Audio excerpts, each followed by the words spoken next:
ప్రజలు తమ సమస్యలను మధ్య దళారుల దగ్గరికి వెళ్లకుండా నేరుగా తన దృష్టికి తెచ్చినట్లయితే న్యాయబద్ధంగా చర్యలు తీసుకుంటారని కొల్చారం తహసీల్దార్ శ్రీనివాసచారి అన్నారు. మెదక్ జిల్లాలోని కొల్చారం తహసీల్దార్గా శ్రీనివాసచారి సోమవారం బాధ్యతలను స్వీకరించారు. ఇప్పటి వరకు ఇక్కడ పనిచేసిన తహసీల్దార్ మొహమ్మద్ గఫార్ మియా కలెక్టరేట్ కు బదిలీ కాగా కలెక్టరేట్ నుంచి శ్రీనివాసచారి కొల్చారంకు బదిలీపై వచ్చారు.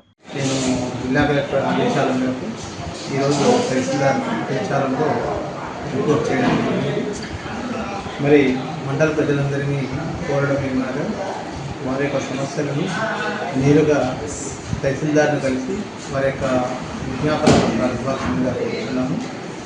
ఇక ముందు ఇలాంటి బ్రోకర్స్ను కానీ లేదా మధ్య జిల్లాలను కానీ మధ్యవర్తులను కానీ ఇవన్నీ కూడా కలగకూడదు.